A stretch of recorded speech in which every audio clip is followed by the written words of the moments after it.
to the Vin Armani Show. We are streaming live on YouTube at youtube.com/Vin Armani. Also on Twitter and Periscope at Vin Armani is my handle there.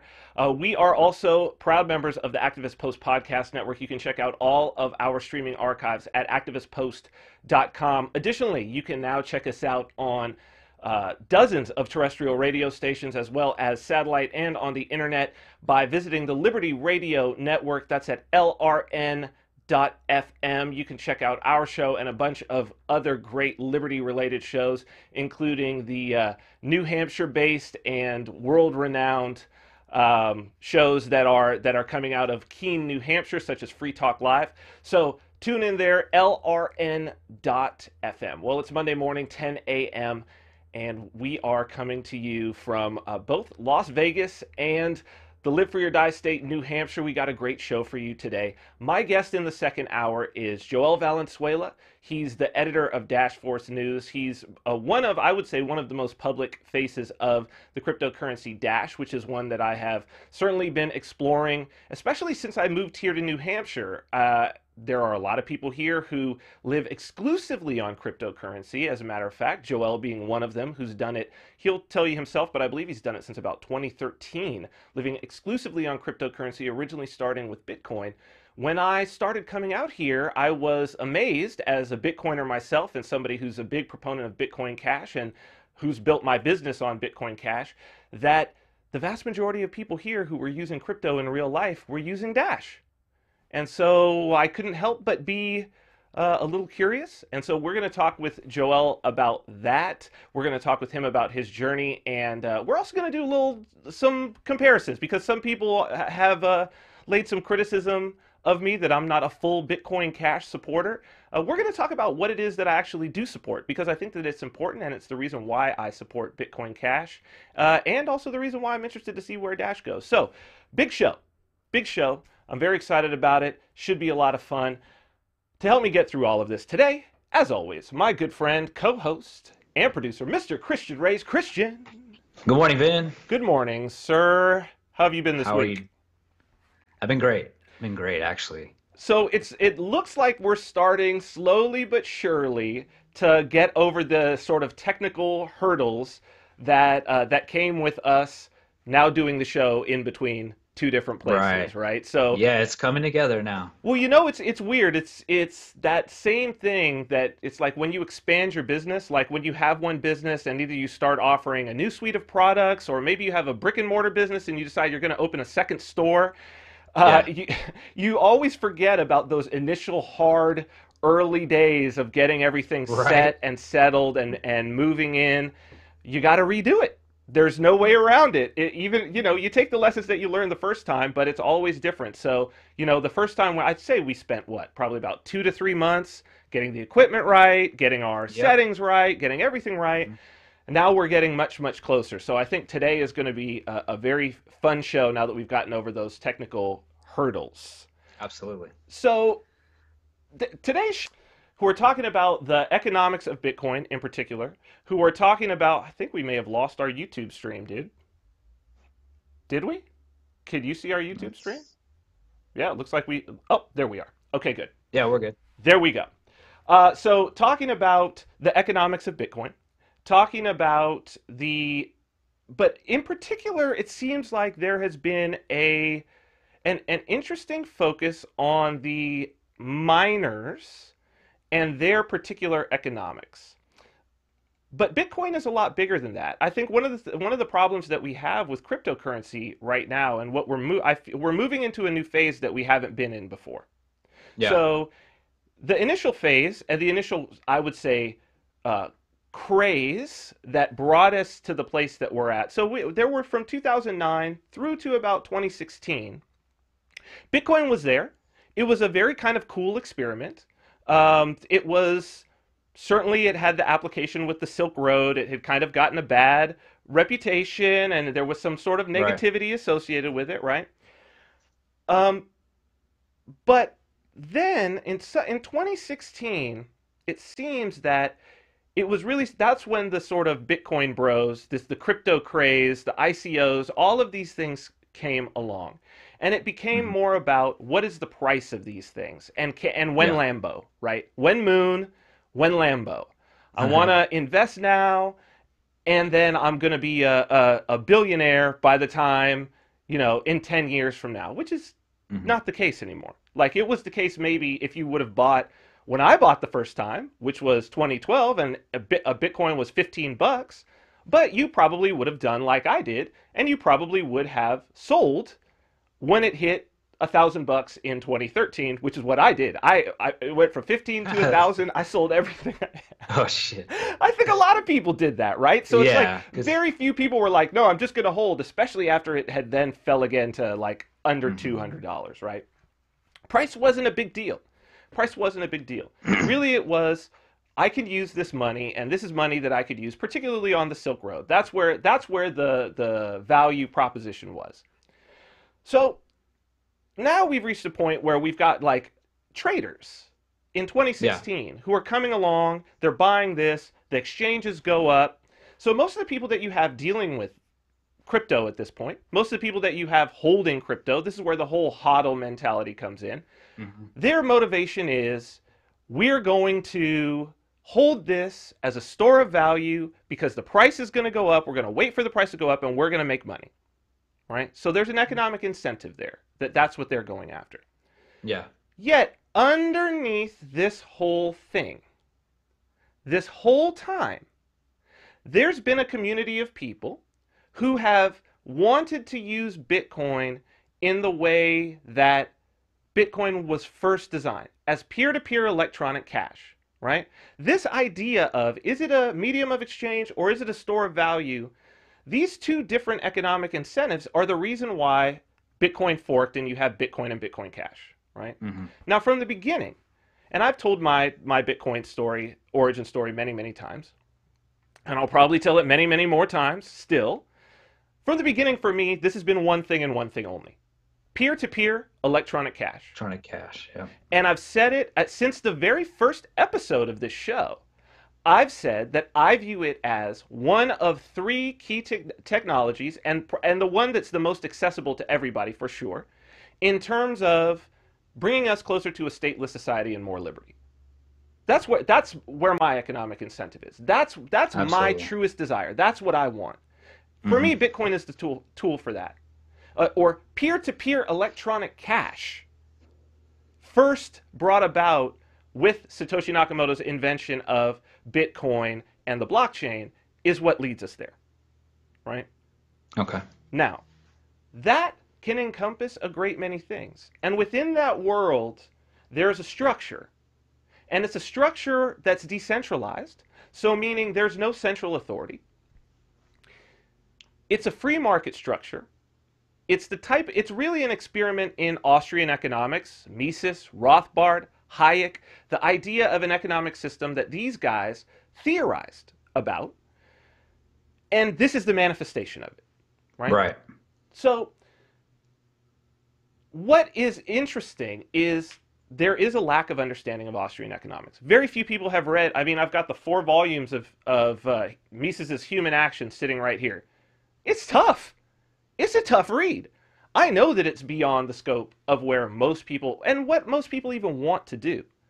I Right. mean, there are some places where it's distilled, but what's exciting about it is that if we can pull the kernels out, and I think that that's what we can start to do this show, and that's why I'm so excited about this show. If we can pull the kernels out, we can see, we don't need to talk theory because we can actually see it playing out in the world of Bitcoin. How economic incentives work, how Hmm. they align or clash with each other to create a certain environment within the market, right? So something happened today this week that I think was a great jumping off point. Hmm. I'm not going to go into the drama because the drama is not interesting, but the what is revealed and what emerges in terms of a better understanding of economic incentives and how little we understand about those economic incentives, I think is the Hmm. most interesting. So what Awesome. so what happened? So what happened? Okay? Yeah. What happened was Craig Wright, who we've had on the show, right? Who is the chief scientist of nChain, and I guess, and for the most part, is work hand in hand with CoinGeek, who's I think maybe holds 10% of the hash power on the Bitcoin Cash blockchain, and also we're the host of the CoinGeek conference, which we promoted, and I was there, and I spoke, and we spoke about afterwards, and I have nothing but good things to say about that whole thing. Craig Wright, after a multi days long exchange, blocked me. He blocked me. Go ahead and put up this this block, CSW block, second line, boom. So I'm blocked. I'm blocked. Now, what was interesting about this was that for the first time for me, I really got a chance to see sort of some differing factions within the Bitcoin Cash community. You can come back to us. Now, I had talked about with people privately, many people in the community, about the fact that I saw it very likely that there would be a great many schisms in Bitcoin Cash in particular. We talked about it on this show, as a matter of fact, Yep. a long time ago, talking about the religious nature. And if we look back, in that, in many ways, if we were to draw this out and make analogies, like Core is like the Catholic Church, and Bitcoin Cash is like the Protestants. I said this, probably a year ago, right? Yeah, Probably long time ago. around about a year ago. Maybe less. It's, crypto time. It moves so fast. Maybe it was 6 months ago, right? And I said Ethereum is like Islam, and Vitalik is the prophet, and Dash is like the Mormons. And I still hold to all of this, right? But if you look at Protestant Christianity, there have been, so many schisms. So you start out with Martin Luther nailing his things on the door, so you've got the Lutherans, then you get the Calvinists, the Anabaptists, you wind up with, now we've got evangelicals, Pentecostals, Methodists, All kinds of Episcopalians. It just keeps, Episcopalians just are kind of a schism from the Catholic Church, but you get my point, right? No piece of Christianity has segmented as much as Protestantism. So I said, well, you should expect to see this in Bitcoin Cash. And it's not which necessarily a bad translates thing. into What's that? a hard fork, basically, right? Well, that's what we're going to talk about. Like, Mhm. it's to talk about what are the forks really, and where do they start? But the thing is, Yeah. that where forks start is they always start in the meat space. So, like the Bitcoin Cash fork started within the culture first. The schism started within the culture, right? With sort of Roger leading the core guys in Blockstream leading one side, and Roger sort of being the voice of the other side. Now, it took Amari Sachet, the lead developer of Bitcoin ABC, also known as Desert Lynx. Some people would see him as that as his Twitter handle and handle on Reddit, on GitHub. It took him actually coding in a change in the block size for something to actually be done. But it's like humans need to do certain things to make this thing fork. Yeah. They need to make the availability, right? So I potentially, I don't know if this is the beginning of a fork, but I definitely see what a fork is really a demonstration of. It's a lagging indicator of wildly divergent self-interests, right? Gotcha. So in this space, since there is no central authority, when you reach a point where the self-interest of one group is actually diametrically opposed to the self-interest of another group, in other words, one group doing what they believe to be in their best interest hurts another group, and actually goes against their self-interest. First, you try to negotiate, right? First, that's the first thing. It's like a level of negotiation. Right. Then, if all negotiation doesn't work, if communication breaks down, the only option left is, if these people are really like, we can't go along with this, it defeats our self-interest, right? That was the 1 meg block. The only thing left is, and it's painful, but it's a fork. Right. Now, there's a great book, Darmaid McCullough. It's called Christianity, the First 3,000 Years. Very cool book to see how schisms happen and how little of a thing a schism can happen over. All right? So, I want to talk about potentially what I see as a potential coming schism if we in the community cannot align our self-interest. And the only way for us to align our self-interest is to understand the self-interest of the other person. Okay? Right. So And that's now, kind of what happened go this ahead. week with the tweet, right? With the I mean, it started. well, not yet, right? Not yet. I mean, it is to say that through the conversation, what definitely came up was, I think more than anything, there's two sides, and what's really one side doesn't fully understand what the other side is saying. Right. Is what I think. That's all I think the problem is. I think that that if the side that, so I brought up a technical issue basically. I brought up a technical. You could put up this. Is it even in there? Maybe I didn't put it in there. Let me see if I did that. Put the actual tweet that I had Okay. initially sent. Are you catching any background noise on my end? No. You're fine. Okay. You're fine. At 'Cause least as far as the I can guys tell. are gardening again. Okay. I did put the tweet up, but let's do this first. Let's go through because I found this interesting. Let's start talking about incentives and where the incentives lie in Bitcoin because I think it's important. A lot of people don't understand. This phrase kept coming up: skin in the game. Skin in the game. Yes, yeah, I've seen that. So go ahead. You probably saw that. You read through the thread, right? So Right. throw up the skin in the game. Throw up the skin in the game thing, so that we could talk about what is skin in the game, right? So this is a phrase. I took this from Wikipedia here. It says, to have skin in the game is to have incurred risk, monetary or otherwise, by being involved in achieving a goal. In the phrase, skin is a Schenectady for, I love that word, Schenectady, for the person involved, and game is the metaphor for actions on the field of play under discussion. The aphorism is particularly common in business, finance, and gambling, and is also used in politics. So, Christian, you can come back to us. The way that this was used in this discussion was to say, you have no right to tell somebody else how to run their business because you have no skin in the game. In other words, you have no right to tell somebody, in this particular case, you have no right to tell a minor what to do because you do not have a equity stake in their business. Mm-hmm. The implication is, if they fail, you don't suffer. If they fail, Right. you don't suffer. Right? That's the implication of, Mm-hmm. you don't have any skin in the game, so you don't get to say what happens. Now, see, that's true in some businesses, in some cases, right? So it's like, if there's a sandwich shop down the street, and that sandwich shop is offering, sandwiches at too high a price, or what I think is too high a price, or too low of a price, or they're doing something weird with their marketing or something, and I walk in and I say, I really don't think you should be doing that with your marketing. It would be completely appropriate for them to say to me, you don't get to tell me what to do with my business. Yeah. You have no skin in the game. I think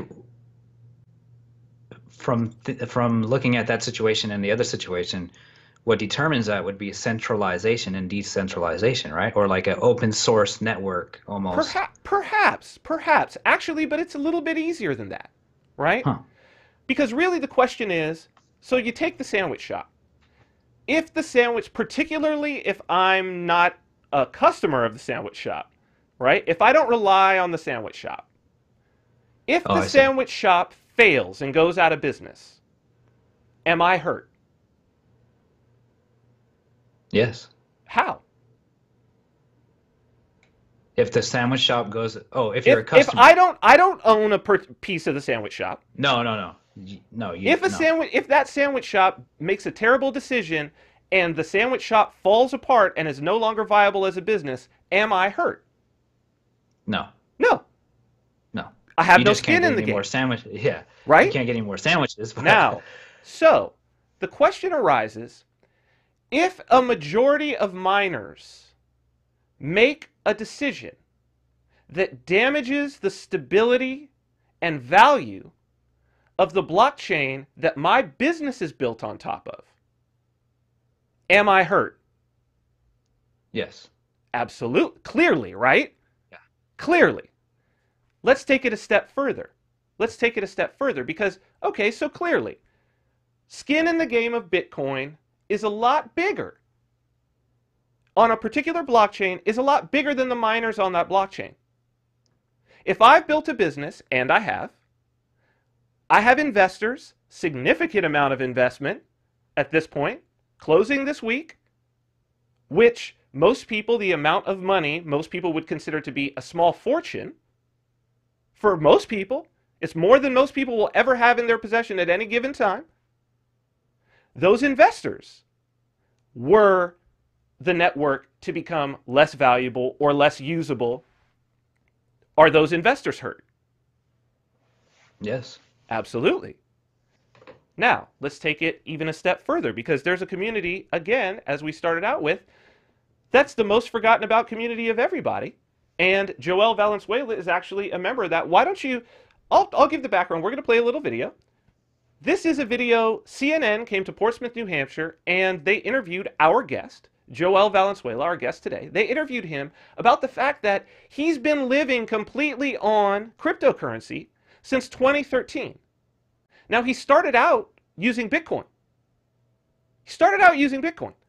But then he felt compelled and forced to move during the whole scaling thing, to move to Dash because of decisions that miners took. Because he had skin in the game. Now, what does that skin in the game look like? Play this vid. You can see CNN following him around in Portsmouth. Try out different things. In his grand experiment of depending solely on a digital currency, Valenzuela began with Bitcoin, but soon turned to Dash instead. Because with Bitcoin, if you're lucky, you can get your transaction confirmed and settled in 10 minutes. And that's a long time for a merchant environment, right? It's a long time to be sitting there and just waiting. Each of Valenzuela's purchases using Dash took the same amount of time as a traditional credit card to go through. From coffee at La Maison Navarre, to knickknacks at the Free State Bitcoin shop, to lunch at Fezziwig's. You can see from the map right here, they keep on adding new sticky like every week or so. It's definitely catching on a lot in the local area. But that's Portsmouth, New Hampshire. Legitimizing it as a form of payment globally is moving slower than what you're seeing here. And that's as the inevitability of regulation is ramping up on all cryptocurrencies. Okay, so here we are with Joël Valenzuela. So here you've got a guy. He's not just by himself, by the way. He's one of a community of people who are free staters, who use cryptocurrency on a daily basis. I told my story about going to the agorist market here, getting my CSA, Community Supported Agriculture, from the farmer. Everybody, all they were exchanging there was cryptocurrency. So, let me ask you a question. If this farmer who's selling her goods, who relies upon being able every week to go out to an agorist market and sell her goods there, and people like me who rely on being able to pay that farmer for her goods in order for me to have my food that I want to eat, if the security or stability of the network that we are using to make that exchange is degraded, are we hurt? Yeah. So that necessarily means there's a lot more people than miners who have skin in the game. Absolutely. Because what defines skin in the game is, if the decision that you make hurts me, I have skin in the game. Now, it's very important that no one here is saying that they have a right to tell the miners what to do.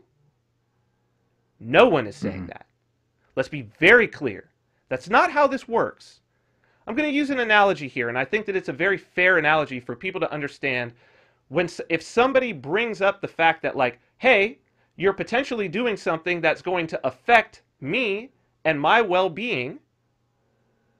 Just want to let you know, in case you hadn't seen that before, and I want to let you know that potentially it could be a problem, and I just want to know where you're coming from and if you're going to address this. Let's take an example. Okay. Let's say you buy a condo in a building, and let's say there's no central, it's like a co-op, right? So you outright, you own your condo. Okay. Absolutely no problem. right? And you go into the condo and you're like, all right, I'm going to blow out these walls and I'm going to do all of this. And then you announce to the people in the building, hey, I'm going to do this. I'm going to blow out these walls. I'm going to open it up to one fair, empty space. And I live above you, right? Now I have my own condo. You have your own condo. I come to you and I say, hey, listen, are you going to blow out that wall right there? You're like, yeah, I'm going to blow out that wall. Take it out completely. And I'm like, I don't know if you know, but that's a load-bearing wall.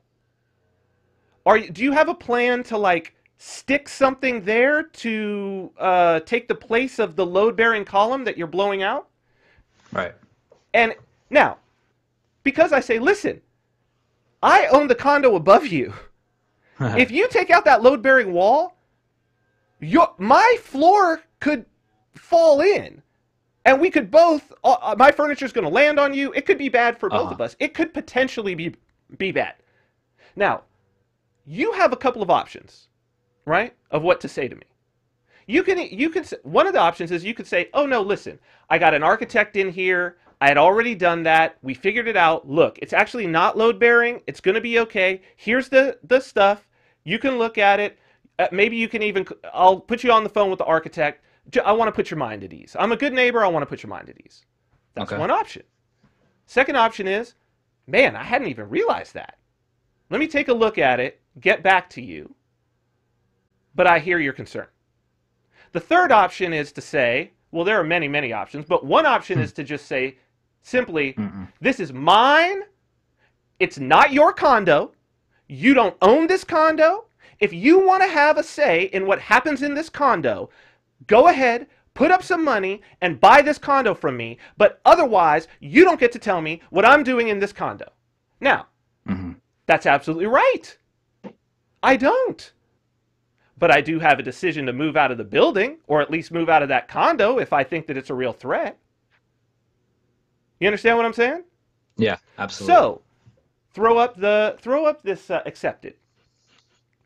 Skin in the game. So we saw, look, I'm an app developer. I built Cointext. We built it on top of Bitcoin Cash. If the network suffers, we suffer. Skin in the game. Joël Valenzuela, and among the many people out there who are, and a growing number, who are trying to live completely off crypto for libertarian reasons. If something goes wrong with the network, skin in the game. It goes bad for them. It already did. That's why Dash, you see Bitcoin accepted here, Dash accepted here. On this, people at home can't see it. It's a door in Portsmouth. Right next to it, an American Express sign, American Express.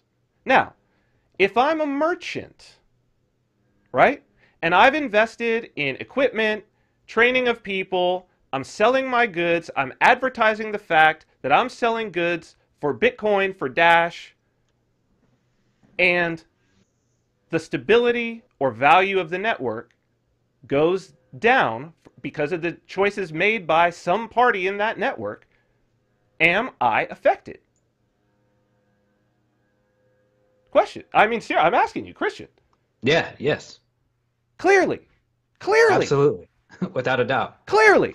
So there are a lot of different individuals with self-interest, okay? That's how Bitcoin works. That's how it works. Now, then you go to the free market. And the idea is, if you have a very low-level understanding of Austrian economics, the message is the free market always figures out the solution. Now that's true. That's like technically true, right? Yeah. That's sort of based on, so Hayek is really the one who came up with the idea of price theory. And this is really where that's drawing from, is it's a kind of a very shallow understanding of Hayek. Because what Hayek said was, look, nobody's got all the information. So we don't actually know what anything is worth, right? But the communication of buyers and sellers, talking with you, I'll pay that, well, I'll only take this, the bid and ask system, right, gives us a price, and that price is the free market figuring it out. So, will the free market figure it out over time in a vacuum? Yes. The theory is enough people, yes, they'll figure it out. That's an is. That's like a statement of an economic sort of rule or reality. Like a long-term thing. Well, and Like it's kind of a law, right? Right. It's a description.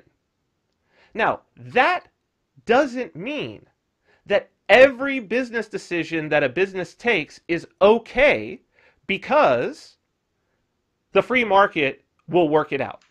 Right. No, we know that every business decision is not okay because more businesses fail than succeed. Most businesses go out of business within the first 2 years.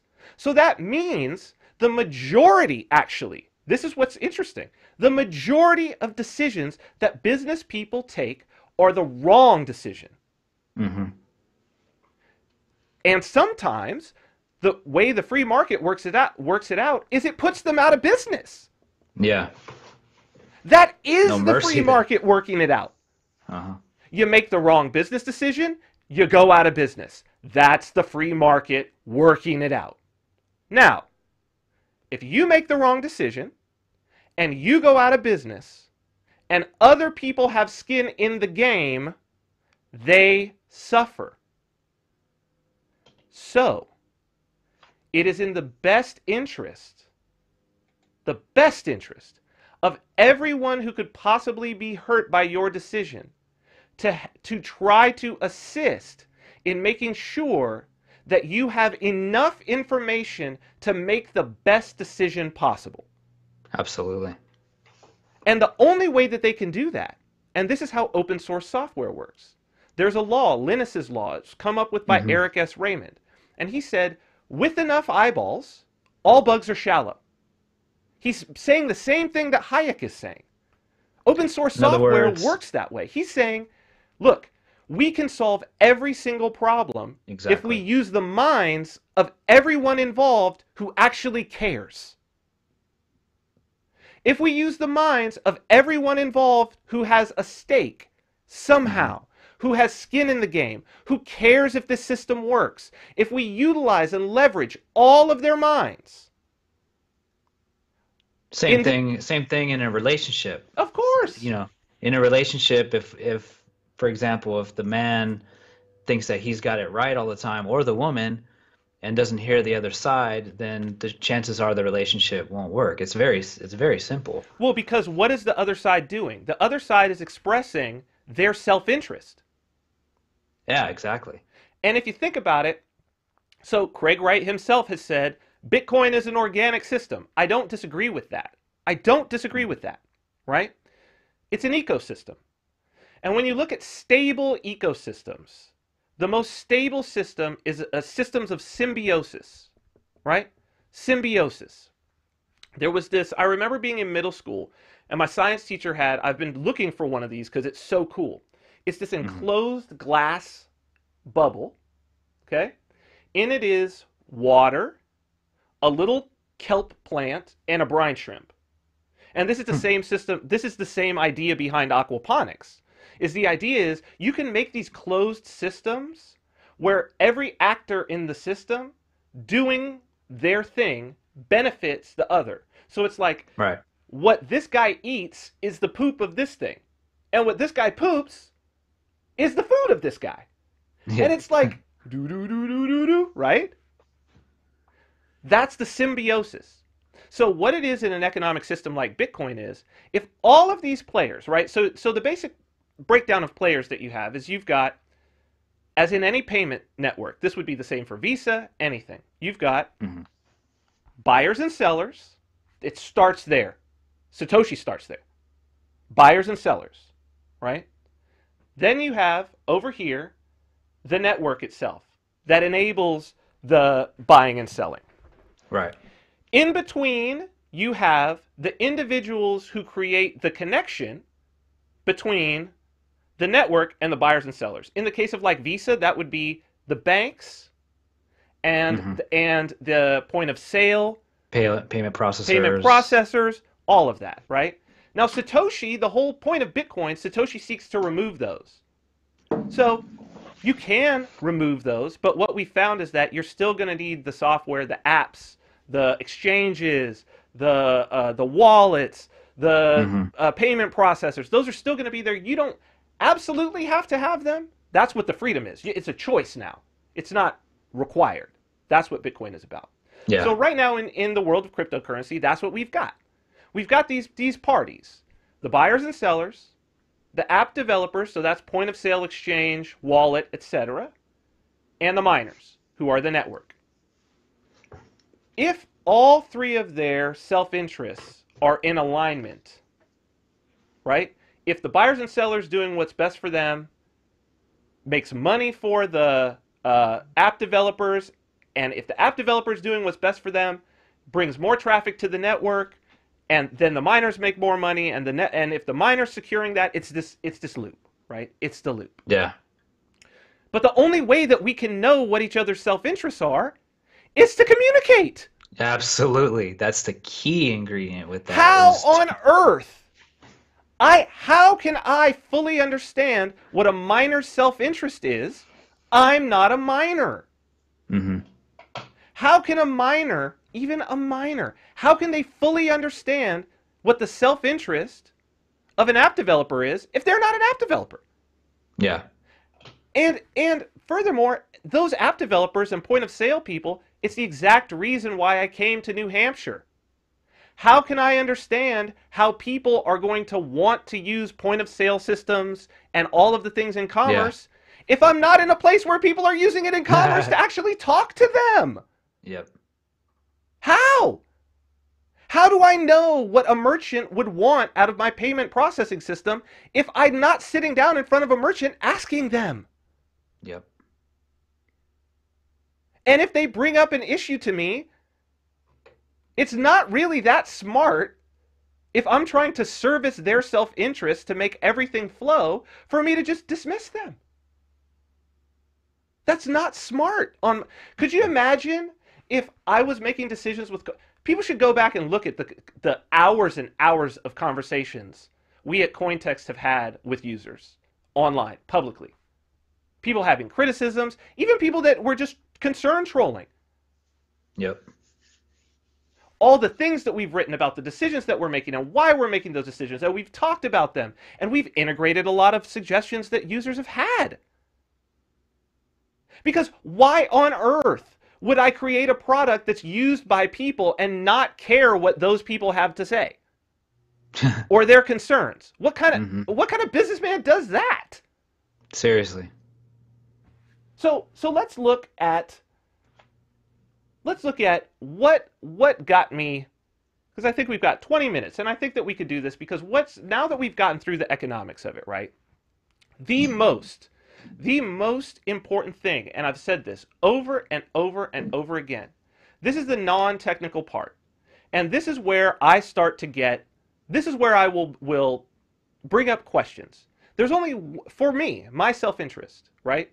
As an app developer, as a user of cryptocurrency and a merchant. So remember, we are merchants. And on that note, we are merchants.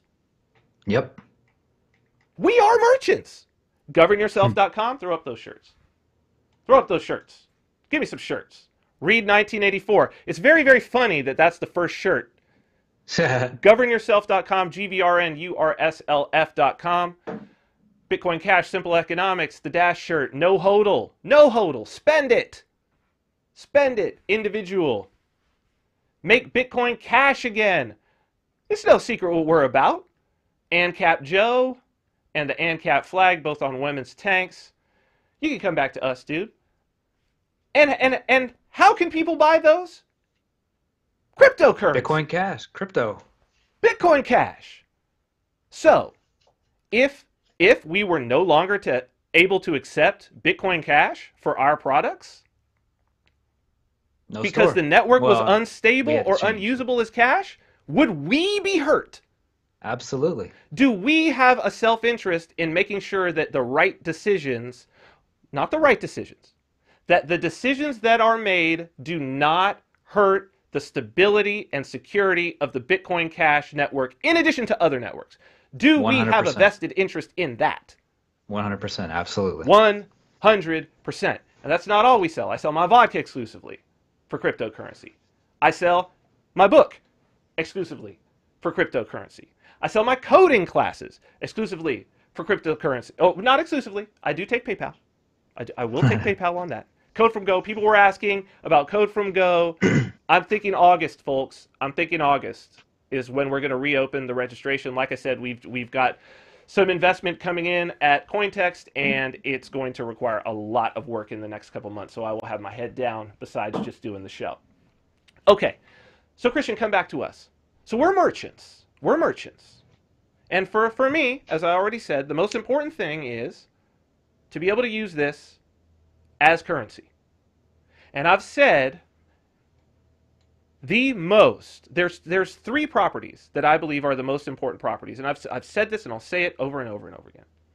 There's three properties that are the most important properties in terms of something actually being used for cash. The first one, and it's the most important, because you saw in that CNN thing, Joël Valenzuela, right? Going in, you saw they have point-of-sale systems. He uses the point-of-sale system, right? If you go in, if you're a brick-and-mortar merchant, right? You're selling something. Let's say coffee, because that's the prime example, right? But let's say groceries. Groceries. In between the time, let's say you're using your Visa debit card right now at the grocery store. In between the time that you slide your card and you have walked out the door, what amount of time do you think has elapsed, would you say, on average? I would say let's average out about 5 minutes. From the time you swiped your card to pay to the time you're out of the door? So you go up to the checkout. Maybe I'm not explaining.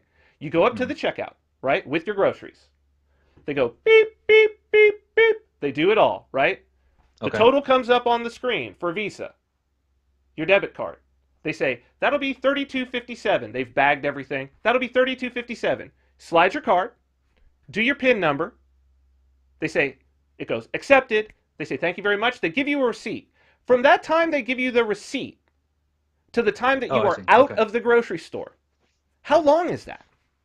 30 seconds to a minute. 30 seconds to a minute. Bitcoin confirms in 10 minutes. That's not going to work to buy groceries. That's not going to work for 99.99% of brick and mortar purchases. So That's not even going to work online. Well, it can work online. It works online now, right? You can kind of wait because you're not going to get your stuff anyway, right away, right?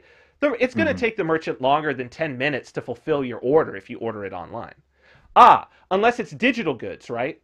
If it's something like immediately, that it's like you're buying, that's what I mean. Like you're buying a digital good on Amazon, like you're paying for a movie on Amazon. You're renting a movie. Or not going to work. You're absolutely right. Not going to work. So what does that mean?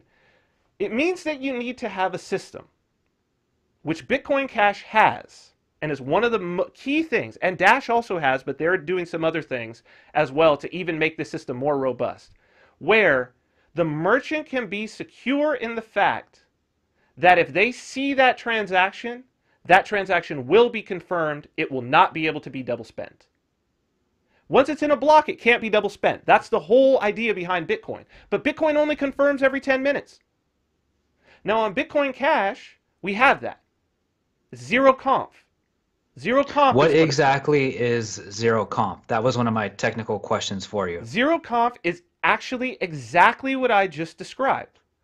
Zero conf is more of a conceptual idea and not a technical idea. This is very important. Zero conf is a risk analysis. It's a risk analysis that a merchant takes on, right? Is it safe for me to accept this transaction even though it has received zero confirmations? I see. Okay. Now let me explain how that is, because it's important, because this is exactly what this issue is about. How that is achieved in both Bitcoin Cash and Dash, and how it was achieved in the initial days of Bitcoin, how it was designed into Bitcoin, is there's a rule that's called first seen, sometimes called first seen, first saved. Okay? So basically the structure of Bitcoin is you have the blockchain. We understand the blockchain, right? That's the record. That's the ledger. That is the ledger. That is the immutable ledger. Once it's in the blockchain, it's never coming out of the blockchain. Mm-hmm. Okay? That ledger is shared, the same file is shared between every node in the network. Okay? It's a single file, and they are communicating with each other to make sure that they have consensus on what this file looks like. That's the blockchain. Now, before a transaction gets into the blockchain, so that's confirmation 1. In other words, before it is mined into the block. So this is, everything we're talking about here happens before a block is mined. Big blocks don't help you here. Big blocks, little blocks don't make the difference here. This has nothing to do with blocks, so let's get that out of the way. This has to do with a piece of Bitcoin that most people don't really understand. And that piece is called the mempool. Now, the mempool is where all of the transactions live before they're mined. So before your transaction has one confirmation, it's not on the blockchain. It's not written into the blockchain. It's living in what's called the mempool. Now, every individual node, every miner, every full node has set aside a percentage of their memory, a portion of their memory, to hold these things. And they, if I send to one node, it's going to shoot it out to all these other nodes. And they're going to put it in their mempool. Now, what makes Bitcoin Cash and Dash able to have zero conf capability is that I know that if I send a transaction to one node and it's accepted by that node, especially a main node, a mining node at this minute, if I send it to a miner and that miner accepts it, I know that every other miner will accept it. Okay, makes sense. Because what you could basically view is every miner for that, in order to get into that mempool, is basically what you could consider a filter. That filter is called the relay threshold. That means my transaction has to meet a whole bunch of criteria in order for a miner to say, okay, I'll take that, and potentially add it to the blockchain in the next block. What are the things that... Go ahead. This is to filter out what? This is what I'm going to tell you. So what's the opposite? This is what I'm going to tell you. First thing, it has to be cryptographically valid, right? It has to be signed in such a way that it shows that the private key I used to sign it is the actual owner of the funds. That's the very first thing. Number one, key with Bitcoin, right? That's called a signed transaction. It has to be a valid transaction. That's the first thing, okay? Now, there's a lot of things about the valid transaction. It has to be structured correctly.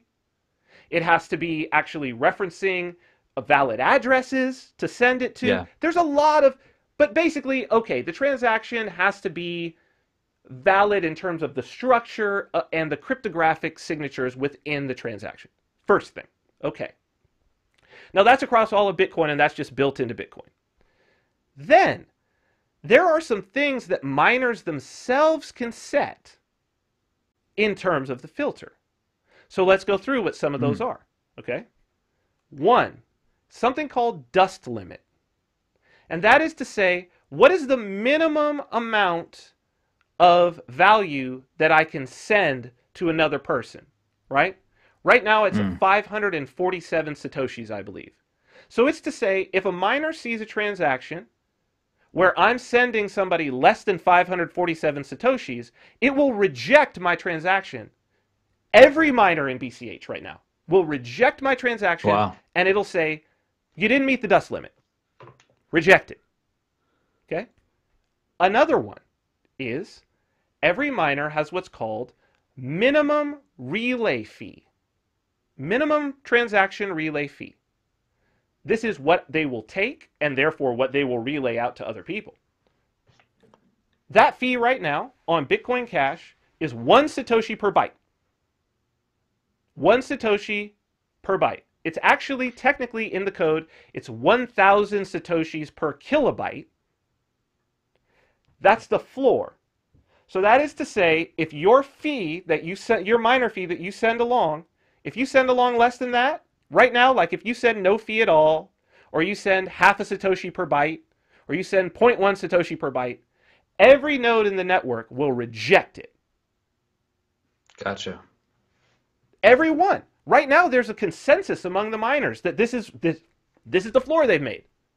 It wasn't like this. There were some guys who had found that there were some miners who were actually had it below that, and because of that, they were able to double spend. So this is a optional choice by the miners, or this? Okay. Yes, that's the thing. There's no central planning here. There's no one who told anyone what to do. Why did they do it? Why did they decide? Because if everybody's filter is the same, so you imagine, everyone has the same filter. If I, as a merchant, can be convinced that every node has the same filter, because you might be sending your transaction to a different node than I'm looking at. That's the key. You send your transaction to a node, but that's not necessarily the node that I'm asking, is it paid? Is it paid? You send your transaction, and then that node you sent it to propagates it around the network till it gets to me. It's very quick. It's within like a second. Damn. And then I say, oh, yep, it's paid. Thanks. So what this allows is it allows network continuity, zero confirmation. Zero confirmation. To where a merchant can say, oh, I see your transaction. I know it's good. Now, you add to that, so you have all the mempools accept the same transactions. They don't have different types of filters. One isn't a sieve and one isn't a coffee filter. And once a transaction is in the mempool, I can't push it out with the I can't respend it. First seen. The first time I see it, it's there. Until it's mined, you cannot double spend that.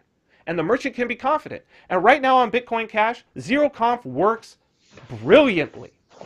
Not only that, it means that since that zero conf is there, it means that I can respend money that's just in the mempool.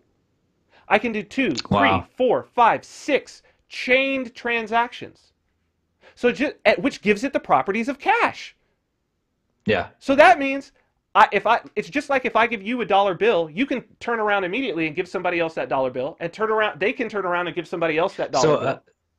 So in other words, if you give it to somebody, they could spend it, but not immediately. You can't. Immediately. You can't respend it That's again, right? That's right. That's right.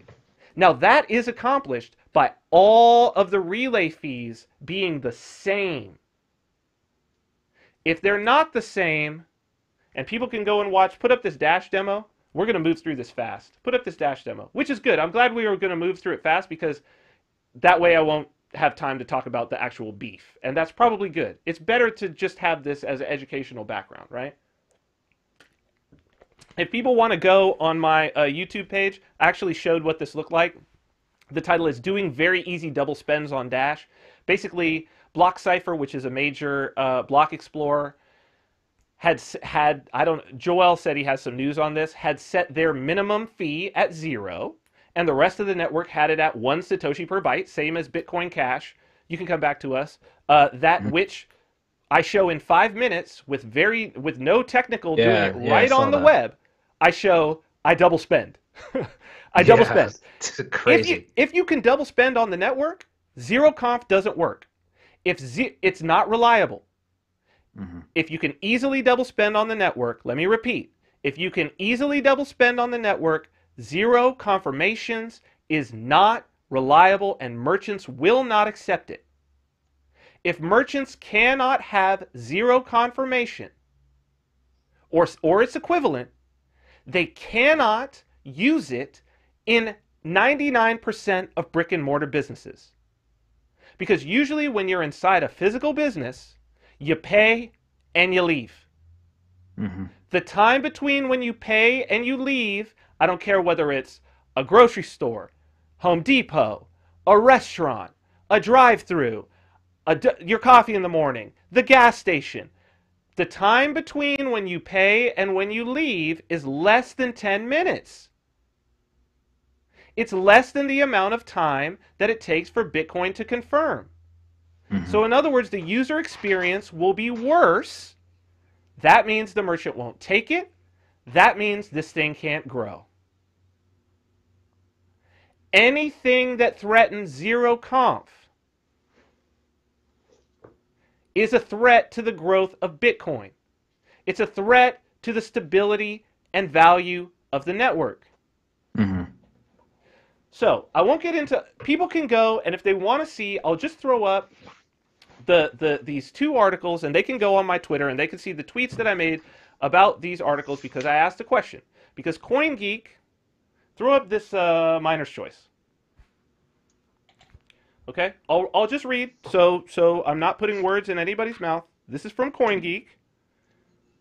I'll just read a little bit. Here's what they want to do. Two things. CoinGeek and nChain's mining firms plan to adjusting settings in the software running on their BCH mining units to make two changes. One, remove the current minimum dust limit of 546 Satoshi. This will make it possible for users to send as little as 1 Satoshi, 100 millionth of a single Bitcoin Cash, via a BCH transaction. Any miner can accept a 1 Satoshi transaction amount, and it should be included in a valid block that all other miners will accept. 2. Accept some free, zero mining fee transactions in each block they mine. CoinGeek and nChain believe that miners should be able to accept free transactions rather than requiring users to pay a minimum of 1 Satoshi per byte. Their mining firms will each designate a number of free transactions they will accept in each mine block.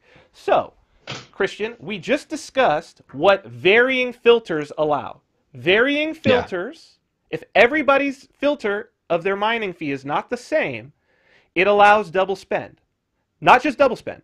If there are 10 different levels, so if CoinGeek has 0 mining fee, and then the next person has 0.00 or 0.01 Satoshi per byte, and the next guy's got 0.02 Satoshi per byte, 0.3, 0.4, I can double spend at each level. No, not double. Double, triple, quadruple, 5, 6, 7. The more levels there are, I can spend at every level because it's like a filter. Right? It gets through down, down, down through this filter. It's like if you put multiple filters in something and then you watch, right? I play with those filters. Now, that's not a problem in and of itself, necessarily.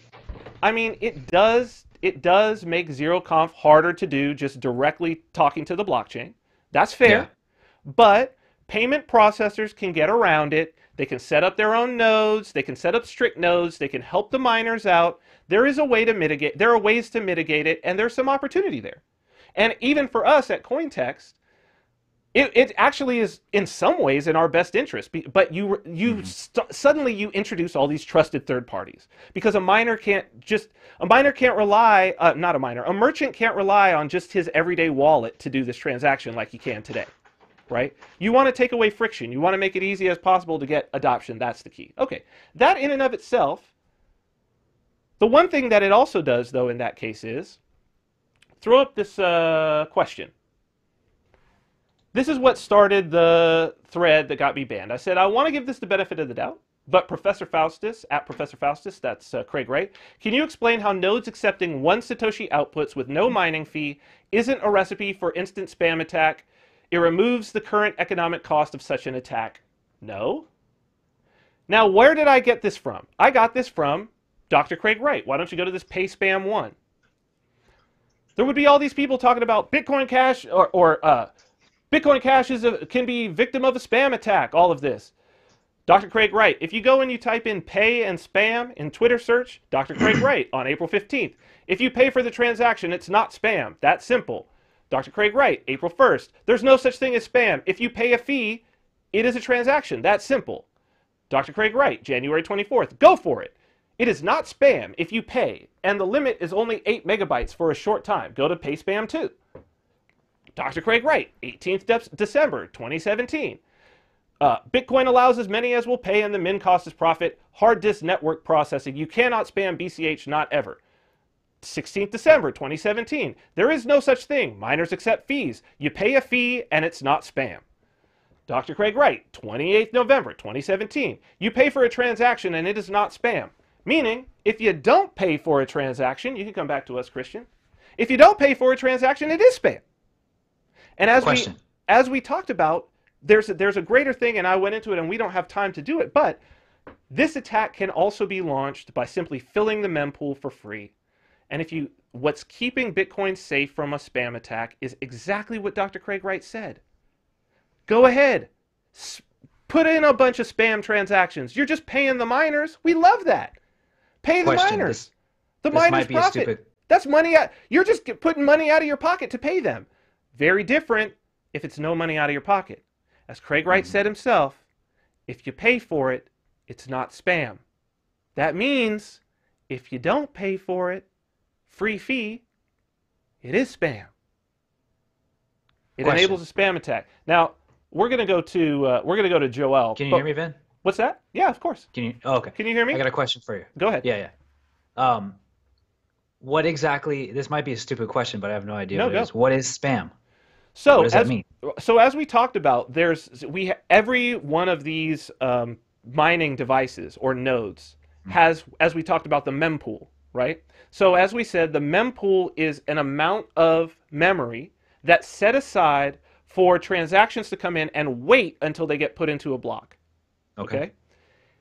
Now they have a limited amount of size. Every miner sets their mempool at something different. 300 megs for some, 100 megs for others, a gig for others. Right now, the mempool that's needed for Bitcoin Cash is only about a meg. Because blocks are going in at only about a meg of size. At any given time, you look at a mempool, there's only about a megabyte of data in there. Yeah.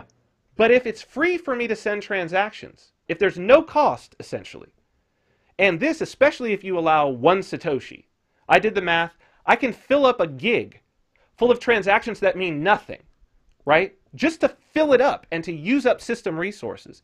And also there's another attack that I can launch where instead of the filters, I take advantage of the different sizes that each miner is setting. It works the same way as a filter. Because if one miner has a gig and another miner only has 700 megs, I fill up the 700 megs, then fill up the whole gig on this miner. There's 300 megs of transactions here that I can now double spend on this other guy. Because if I put a little bit of a fee, it'll push the free fee ones out. There's eviction policies. Like if it's full, so there's all these attacks. There's all these attacks that this enables that are not enabled now by Craig Wright's own admission that the key is that you have to pay.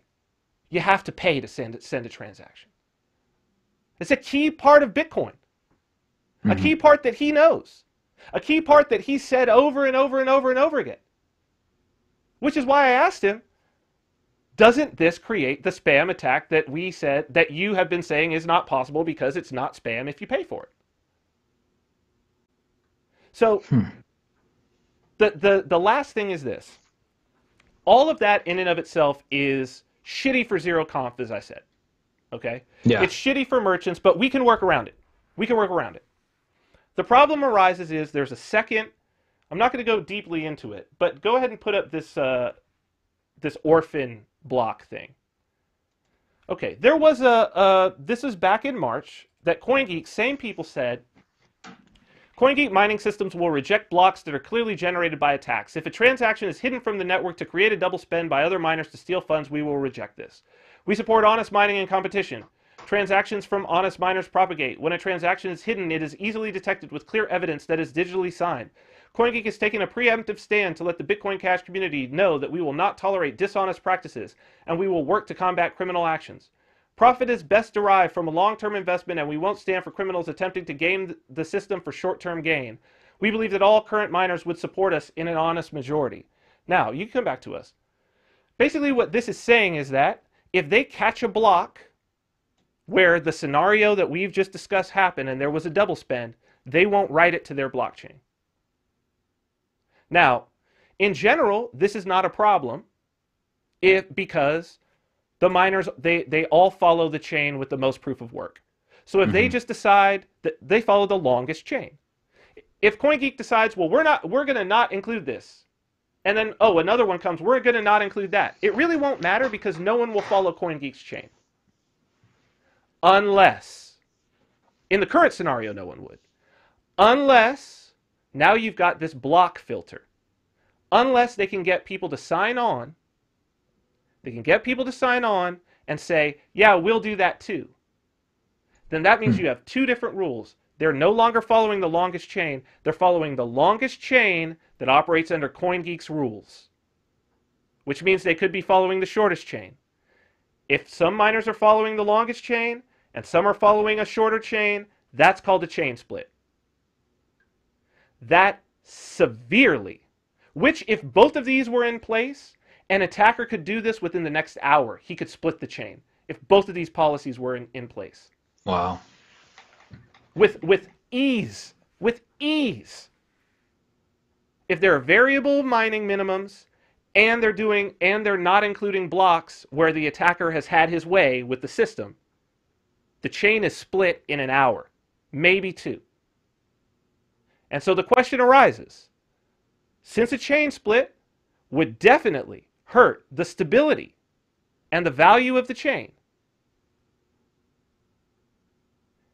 would decisions that would lead to a chain split negatively affect you and me and every user and every wallet app developer and every merchant? Mm-hmm. Absolutely. And that's the reason why the questions need to be asked. So we're going to talk with somebody who's got a lot of skin in the game, and we're going to talk more about skin in the game when it comes to Dash.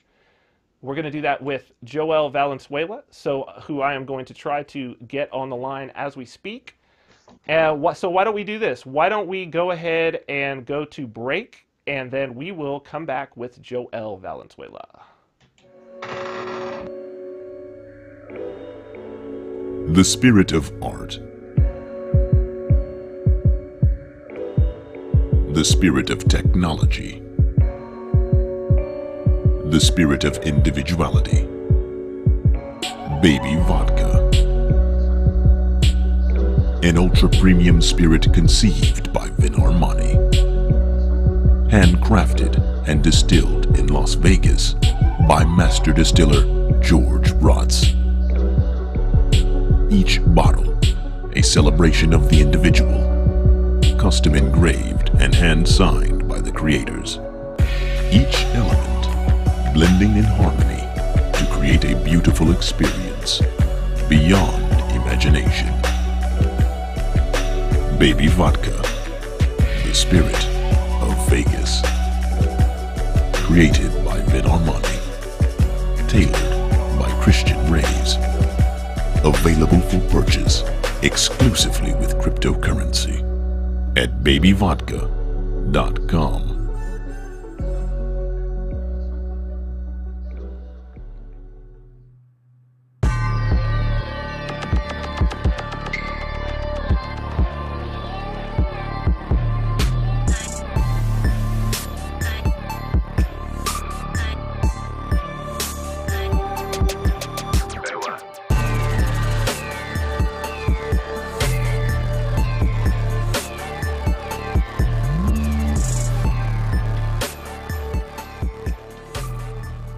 Welcome to the Vin Armani Show. We are streaming live on YouTube at youtube.com/Vin Armani. Also on Twitter and Periscope. At Vin Armani is my handle there. We're proud members of the Activist Post Podcast Network, so you can check out all of our audio archives at activistpost.com. You can also check us out on dozens of terrestrial radio stations as well as satellite and the internet. We are members of the Liberty Radio Network. You can check that out at lrn.fm. So before we get to our guest here in the second hour, just want to talk to you all a little bit about Countermarkets. Countermarkets, Trends and Strategies for Maximum Freedom. You can go and get your first issue for free at countermarkets.com. We actually just came out with, this is our June issue. So it's the second part of my saga telling the story for the first time of my showdown, multi-year showdown, with the city of Las Vegas over a art gallery and event space that I opened there. Pretty cool story about really the failings of the bureaucracy in local government and a lot of the reasons why I came to New Hampshire and am really pursuing trying to free the markets and free people in the process. And that's a big goal of people at the Free State Project, one of whom who has now, I would like to say, say that I would call him a friend, and certainly somebody who has educated me quite a bit, particularly on Dash, happens to be our guest today. Joël Valenzuela. Joël Valenzuela is the editor of Dash Force News. He's a veteran writer and journalist in the cryptocurrency space, having written for Cointelegraph and the Dash Times, as well as for his personal site, the Desert Lynx. He attended George Wythe University for undergraduate studies in statesmanship and postgraduate studies in global affairs at the University of Buckingham. He previously had a long professional history in politics, having worked for organizations such as the Cato Institute and the White House under George Bush. Joël Valenzuela, welcome to the Vin Armani Show. Hey, Vin, thanks for having me on. Hey, dude, great to see you. I'm having these audio issues again. So let's talk a little bit. I don't know if you were watching earlier. We showed a clip from your CNN interview that they did of you in Portsmouth, New Hampshire, and you were talking about your. We didn't show all of it in terms of sort of your origin story, but I think that it's pretty awesome. You shared it with me the first time that we met.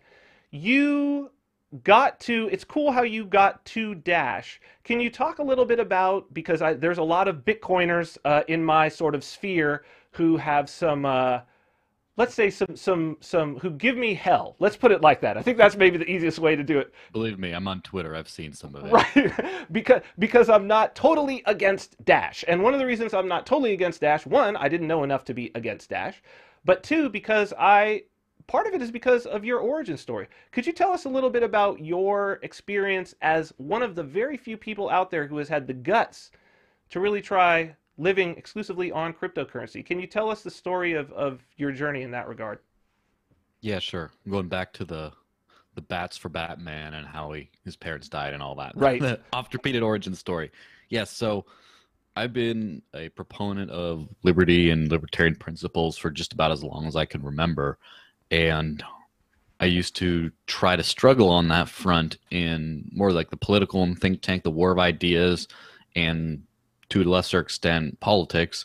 And pretty soon, my impatient mind told me that this is not a very efficient way of getting there, especially since there's this giant, well-funded behemoth that all it can do is just print money out of thin air, steal value from everyone else, and just keep funding everything, and then you're just hopelessly outmatched. So I was always a big precious metals kind of guy for that very reason, because I really valued the idea of being able to keep your own value, right? Being able to not have a currency that's controlled by what has proved a lot of times to be a hostile entity.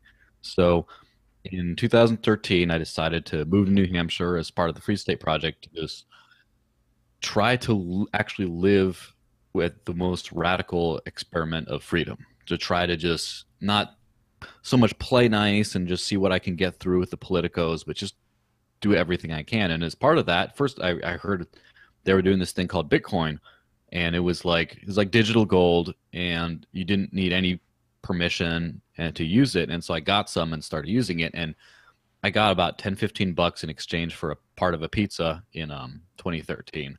And then by the end of the year, the price went crazy, and it was that whole price down after the big pump that I was earning Bitcoin and spending it at every single opportunity, because the thought process is it's very linear. Just money is power. Do you want to encourage a free money, so it's a tool of power for free people, or do you want to encourage something that is a tool of enslavement? And so I of course chose the former. And so ever since 2013, I've been basically, I don't think I ever bought Bitcoin or crypto that I could think of. Or if it was like a very small amount at some point. I almost always worked for it in exchange for, I always got paid in exchange for work, like some of the Plan B Bitcoin flyers that I did some copywriting on, for example, in the early days, and just local business transactions, anything else. And then about late 2015, I decided I was going to make only Bitcoin, because I thought, hey, people say that this is be your own bank, that this is something that's going to actually work. And so I said, oh, I'm going to try it. Why not? So then early 2016, I closed my bank account and said, I'm just going to go all Bitcoin. I'm going to just really live hardcore. Late 2016, it got really hard to do that because transaction fees and transaction times are going up. I tried to like buy a gift card to go buy something, and it would be standing around for an hour or so waiting for a confirmation to be able to use it. There was one time I tried to get lunch, and it turns out that the time it took that one confirmation was the time that took my phone to die, and so I just had to skip lunch that day. And just like all these kinds of like real problems when like a lot of people started to have a problem with Bitcoin as a peer-to-peer electronic cash system much later than I did, because they honestly weren't using it like in a real world environment. Even some of the more common users were paying online invoices and sending large amounts and things like that, and they could eat a $40 transaction fee on like a $100,000 transfer or something, but not this whole buying coffee type thing. So that's when I hit that brick wall of, okay, I failed. I tried something. It worked for a while, and now it doesn't work. What do I do? Do I give up, or do I try to keep going? So I said, I'm going to try to keep going. Then I just literally went down the list. Okay, Bitcoin doesn't work. What else can I do? What else can I spend as money? What else actually makes sense? I just went down the list, and the only other option at that time was Dash. The only other thing that I could even pretend to live off of, the only thing I could get easy conversion to other things, the only thing that I could pay some bills in, the only thing that still worked as a currency. And so that's one of those things. This is before this is before the fork. This is before Bitcoin Cash. So you've got a choice of Bitcoin or just you're looking through the list at this point. You're living off Bitcoin BTC. It's not working. You're going down through the list, and you come to Dash. I'm sorry to interrupt you, but I just wanted to make sure that the chronology was clear there. Yes, that's exactly correct. And it wasn't even that Bitcoin was, at that point, Dash was the only thing that worked, because Bitcoin was going through scaling problems, and they were only getting worse all the time. And there was, Litecoin was still an abandoned project at that time. There was no, which is one of the fun facts about Dash. Dash was originally forked from Litecoin back in 2014, but soon became a Bitcoin fork instead, because no one was actively developing on Litecoin back then. And the whole, well, let's just try to pay for stuff in Litecoin stuff didn't happen until later in 2017, by the time I'd already settled on Dash. Bitcoin wasn't working. Bitcoin Cash was like 8-9 months from existing. Like there was nothing in those long months. And so this was really my only option. So you come to Dash, you start out using it as just a cryptocurrency. How much research did you do into the structure of Dash, or did you just sort of jump into it as like, oh, I can actually use it? And so you say you were using it. Were there as many merchants? So you were obviously dealing with merchants. Were there as many merchants at that time taking Dash as we're taking BTC? Like, or was there some ramp up that you had to do with merchants? There was a little ramp up. What really helped at that point is there were a couple of cryptocurrency debit cards that took Dash directly, did not go through Shapeshift or whatever at that point. And of course, that's crypto debit card scene has gotten really rough lately, which, is kind of the entire point behind crypto, right? Because these kinds of centralized systems fail. But so there was a couple of those things, a couple bill pay systems. There was a service called Bitcart that at the time allowed you to buy Amazon gift cards with Dash for a 20% discount, and then later 15%. There was a few things, and then a lot of these local merchants that were just accepting cryptocurrency directly into wallets. All they had to do was just download a multi-coin wallet and start doing that instead. So it was pretty easy in the beginning, and there was a time when a lot of people in the Free State community, which has been basically the forefront of actual cryptocurrency as far as for currency. Some of us might forget that Roger Ver heard about Bitcoin on Free Talk Live, on New Hampshire-based show Free Talk Live from Ian and Mark, some of my friends. And it's kind of that thing. The Free State community came together, the cryptocurrency community, and said, all right, Bitcoin's not working. This is just not, what are we going to do? And so it was basically a Ethereum versus Dash kind of debate. And it was like 2/3 towards Dash, 1/3 towards Ethereum. and Ethereum was just the natural choice because it can send and receive, and it was the number 2 option out there. Right. But obviously I didn't care for Ethereum very much for a cash purpose because that's not really what it was ever meant to be. And now Ethereum has its own scaling issues. So pretty much now Dash is the one. It's the economic cryptocurrency right now that's used for economic transactions. Once in a while you have other ones that are used for novelty purposes more, just because you have a fan of that, but it's pretty dominant in that. And so that's really what caused me to go over. But that's like the main thing is the thing. Obviously I've been looking into Dash. I've been writing for Cointelegraph for a while. I knew about a bunch of different currencies. I thought Dash was just like a privacy focused thing. Then I heard it's good for merchants and stuff. And I'm like, oh, it sounds like that other that Netherlands coin that does the same thing. And I'm also interested in national based cryptocurrencies like Aurora coin. Maybe they get to be adopted first in their local areas and stuff. I was always looking at stuff in the back of my head, but it was just at that point when I had to find somewhere to go that I started really looking into it. And it really helped because in 2013, when I moved to New Hampshire, my roommate at the time was Amanda B. Johnson, who ended up being a Dash spokesperson for about a year.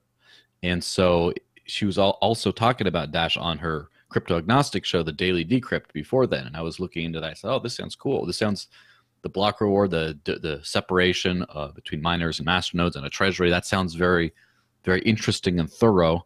And of course, I remember when Mike Hearn's big article came out about why he said Bitcoin was doomed, and then I did not understand it at that time. I thought, oh man, he's just being hyperbolic, he's just salty or whatever. And now I think he's exactly right. It's so all that in the back of the head just kind of said, well, let me try this for a while because this is the only way I can live. And so then it becomes harder, that choice it's funny because that was like, there was very little in terms of options then. There was like, after Bitcoin didn't work, it was like, can you take a gamble with Ethereum to see if that's going to be used as a payment system, or you want to do Dash? That was it. Now there's so many more options, but the choice is a way easier choice towards Dash today, in my opinion. So yeah, I want to go over this because it's something that we had been talking about today.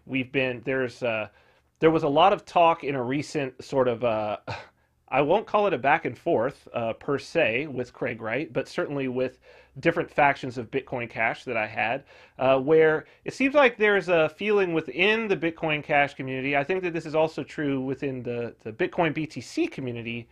And it's a question of who are the stakeholders, right? Like everybody has this different sort of definition of who has skin in the game. And I think that you're talking about, it seems to me that it's like miners, devs in Bitcoin. That's all anybody thinks about. And I think that it's mainly because they're not seeing sort of what we're seeing here on the ground. They're not seeing what you saw as someone where it's like, hey, if this network is no longer valuable or no longer stable or loses a level of utility and I can no longer use it as currency, I don't eat, right? Like you just said, I don't eat. Whether I eat or not depends on the stability and the value of the network that I'm on. To me, that sounds like a stakeholder. That sounds like someone who's got a hell of a stake. And that's one thing that people don't exactly get, because there's this weird, it's not quite directly articulated, but I've noticed this weird, not very economically thinking idea of that you can be completely impartial, or you should be impartial when talking about cryptocurrency, things like that. And I mean, there's a lot of people who just say, I'm a random person on Twitter, I'm talking this and that, I'm not a shill, I don't work for anyone. But you have no idea what that person's holding, what that person's motivations are, and what kind of crazy stuff they might propagate without any kind of recourse, with any kind of consequence, just either on a whim or, because of a conflict of interest. And then you got people like, for example, I don't have a bank account. I make all my income in Dash. I basically have a little bit of fiat in my pocket just in case I have to gas up at one spot that's not one of those gas stations where I can buy the gift cards with Dash or whatever. But I mean, pretty much I'm like all in. My career is based around, I work for Dash. I like how much more, if I was just trying to like, if I didn't believe in this, right? If I didn't think that this was the best option towards a free financial world right now, why the hell wouldn't I be working for like something else? Why wouldn't I be like half my stuff and I'm gonna hedge a little bit into Bitcoin Cash? I'm gonna like, hoard some XRP tokens or like whatever it is. That's a very strong kind of statement, because if this doesn't work out, I'm kind of screwed. And that's the thing that a lot of people with, it kind of it's funny to see like a lot of people going towards hanging around something like Bitcoin or Bitcoin Cash because of a sort of nostalgia value of, this is the great technology that changed the world. It shook the world. Everything else came from this. And I'm kind of nostalgically bound to try to see a Bitcoin succeed. And I completely understand that sentiment, and it's not lost in me either. The difference is when you have to like have a life or death thing. Like I couldn't wait around for the scaling debate to be solved or for a hard fork or whatever. I had to move or something else would happen. And then now it's like everyone gets so tribal about this sort of thing. And I definitely encourage people to actually try to use every single thing that they say they believe in. It's so easy to talk about stuff. Put some actual skin in the game. Some of the skin in the game is investment, but some of the skin in the game is time, reputation, and actually inexorably tying your life to a project like this. That's how you know if you understand it or not.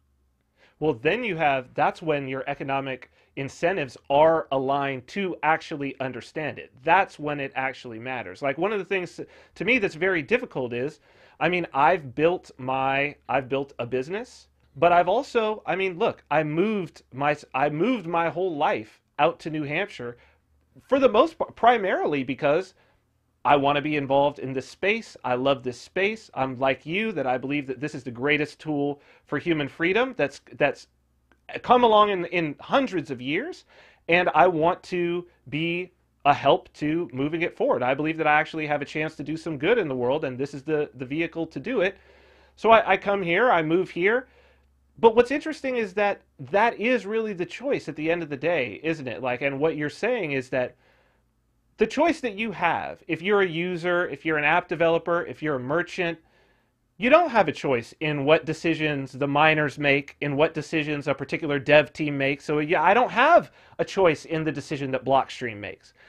The only choice I really have is, because since it's a free market, is there a competitor? And can I move to that competitor? And then I have the choice of how soon I choose to do that. Yeah, and that's kind of that's a difficult choice to have. It doesn't give you very much agency if you think about it. Mm-hmm. It's just I use this tool because it works, and the people in charge of making it work, i.e. the miners that basically run the thing and the developers that basically make the thing, I have no agency with them at all. If they decide to do things in their economic best interests that are not in mine, I'm kind of out of luck. Like I could, if I like Satoshi's just on his hoard alone, just on the investment alone, could probably crash the Bitcoin market, probably do some stuff like that, but can't really force the miners, the developers to do anything. Really has, Satoshi's kind of powerless at this point. If you just talk about the actual investment. And that is a scary thing for a business owner or for a collection of investors, that you're going to throw all your money into something that you hope works. And if it doesn't, well, you just got to kind of cut your losses and start over something else. That's a really scary thing. You work your whole life, make all these risks, maybe burn a few relationships along the way, maybe get a couple extra gray hairs, maybe miss once-in-a-lifetime opportunities because you have a dream of building up your business and it works around some technology that may not work forever. In fact, you have just absolutely no recourse if it doesn't. Who are you going to sue? Who are you going to fire? Who are you going to do whatever? You can't really have any agency. And I think that's why a lot of more long-term investment-minded people have gotten into Dashes, because you precisely can do that. You can actually vote with your digital dollars. There is a mechanism for literally firing the core team and replacing them, or just firing the leadership. There are things you can do. And then here we have Bitcoin that has been helpless to really do anything about that. And then there's been a schism, and now Bitcoin Cash is its own thing. And I still get the feeling that Bitcoin Cash is in the process of feeling out what do you do with that lack of agency. How do you get agency if the new people who forked away from the old thing, what if the new leadership decides to do something crazy? And what happens if it ruins your business model? What can you do other than, complain about it or threaten to leave for another coin? So I think that that's a great jumping off point, right? Because I think that what we've basically laid out here is whether it was sort of, whether this was a completely planned out or whether it was intuited, it seems that this is the situation that Evan Duffield, who is the person who, what would you call him, the creator of Dash? What does he call himself? Let's just call it that. Okay, creator of Dash. That it appears when you look at the way that Dash is built as opposed to the way that Bitcoin is built, or what I would say is, since it is a Bitcoin clone, initially a Litecoin clone, which is a Bitcoin clone, right? That it's like, it's Bitcoin plus, right? So it's Bitcoin. Well, there is a Bitcoin plus, so don't make that mistake. It's Bitcoin with some additional things that I would say that, at least whether they do it or not, the intention is to give agency to individuals outside of the miners, that to hopefully protect the network, perhaps to grow the network. Can you talk to us a little bit about what you understand about why Evan Duffield was interested in creating this sort of model? What was it that he was trying to solve? And then if you could maybe, in the course of that, describe for us, what is this model? What does it look like from a structural standpoint? Yeah, so from having met and talked to Evan a few times, he's one of those like next level thinking people that sometimes it's hard to have a conversation with because he answers it by predicting the future and you're just trying to ask him what he wants for lunch. But one of his initial reason for going to Dash is he goes to the Bitcoin core team and says, this is an amazing thing you got right here. It has a problem with privacy right now. You can trace transactions and de-anonymize people, and I want to help you out with it. And they basically told him to go kick rocks. So he said, all right, I'm going to go make Dash. At that point, for like a week, it was called Xcoin until they realized it was a stupid name, and then called it Darkcoin for about a year. And so then it comes to the problem of, okay, how are we going to fund development for this privacy-focused coin? Well, we have this Dash Foundation, kind of Bitcoin Foundation-like, but much smaller scale. It's not working out. What if we did a portion of the block reward, 10% of all new coins created, towards development? But what if we don't give it to the development team? What if we put it up to a vote that anyone who wants to vote, any stakeholder who is heavily invested in the network gets to vote where those funds come from? Because then, other than that, you end up with a single point of failure, which is still the development team. They just don't have the outside influence problem that Blockstream had, but they still have a problem of, hey, we're the guys that make the decision. You can't get rid of us if we suck. And so that's kind of how it ended up with. Miners get 45% of the block reward. Master nodes, which are people that are paid to run specialized nodes for extra functionality on the network and who have to prove that they own 1,000 Dash in order to run one, they get 45%. And then there's that 10% remaining. And for most of the coin's history, that 10% has been exclusively towards development. And now the price has gone a lot higher than it used to be. There's room for other kinds of projects. And so just having that voting mechanism of, it's really interesting because I've always been a fan of the idea of the Nakamoto consensus of, if you put some stupid code out there, the miners don't want to run it, and then too bad. You have to get the miners to actually run it. The problem is, it's like the question of how stupid. Well, if it gets really stupid, then someone's going to say, you know what? I'm not going to run the code that the core team is coming up with. This is stupid. But what happens if it's just kind of stupid?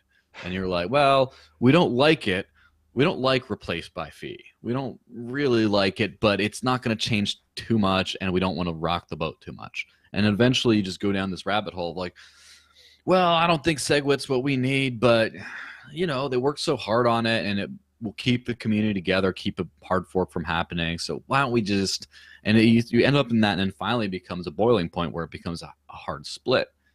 And what happens before you get to that point? Well, with the Dash Masternode network, anyone with skin in the game, for example, if you're a one person who has 1,000 Dash, if you're one person who has 10,000 Dash or more, if you're 1,000 people with one Dash and you decide to come together to run a node, you actually have a vote. And there's a lot of large businesses that have worked with Dash that now run masternodes, and now they are part of the network, and they get to say if something bad happens that would threaten their business, they get to actually vote on where that money goes from. They get to prove consensus. They get to just say all the economic actors in this ecosystem vote this way. So if you push code that doesn't jive with that, you know where your investors are going to go. And then also what that vote does, of course, is that you can just defund the core team or defund any project, including myself, defund anything, and then give it to someone else. And because we're in such a weird world where we're in a bridge between this decentralized autonomous organization that is Dash and the meat space, the real world of governments and laws and things like that, there's a New Zealand-based trust that is illegal, that allows the masternode entity, the masternode network, to legally own property without ever identifying who is or isn't a masternode or providing any barrier to that. And the Dash core team is legally owned by that. So if the masternodes want to vote to say, because there's the unfortunate problem of like what happens if, you know, the core team is there, they own all like the social media accounts, they control the GitHub and the code, all this kind of stuff. If you want to defund them, you can pay a new team, but you lose a whole lot in the process. You have to just say, oh, those guys aren't officially anymore. Here's a masternode vote that says it. Here's the new guys. But they got to spin up their own social media accounts. They got to sort of start from scratch on some of the code. They got to do all kinds of stuff. But there is a legal process that the network can just vote and say, these are the new guys. Transfer all property to them, and there's an actual like structure to it. So it's not like, that's the one thing like people like to say with cryptocurrency, that it's all free. It's open source, multiple implementations. Oh, it's going to work out great. Then there's always the practice, which is, well, the Bitcoin core team kind of sat around, got funded by an outside company, and a lot of people agree and disagree and whatever, and then they're just kind of there to stay. What do you do if you want Bitcoin to be something else? Well, they're kind of really entrenched, and they've held on to that for very long. And I'm sure the Dash core team could do the exact same thing, even if they get defunded. It's a lot easier, but it would still be pretty entrenched. But now there's like an actual legal mechanism to get out of that. So what you see here is you see a big preliminary way of acting on your economic self-interest. You can actually vote with your dollars, right? Vote with your digital dollars. And if all else fails, there's still always the Nakamoto consensus for the nuclear option at the end, which is the only reason we have something like Bitcoin Cash now, is because that thing worked in the end. And what made me confident, but as I said before, there was like almost a year between Bitcoin not working for me anymore and there being a Bitcoin Cash, and I just could not wait that long. And that's one of the things that makes me much more confident to have a lot of my stake in terms of how I choose to live my life in Dash, because there is something that holders can do about it way before you actually end up going for a chain split.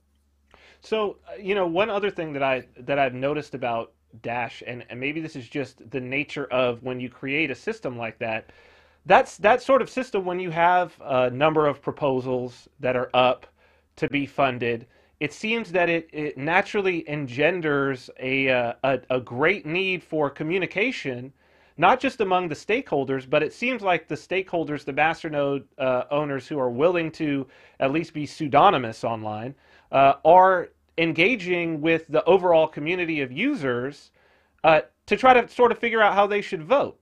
It's almost, it seems to me I was thinking about this the other day, because I've been thinking, okay, well, what am I going to talk to Joel about on the show? And luckily, this week has been interesting to talk about these sorts of things, because it does seem like the Bitcoin model and the pure Nakamoto consensus model is very much a sort of a governance model that is very Game of Thrones in many ways, right? That it's like every miner trying to get to 51% or more of the network to get the maximum amount of profit. How do we play this between each other, having their influence on the protocol developers at that level?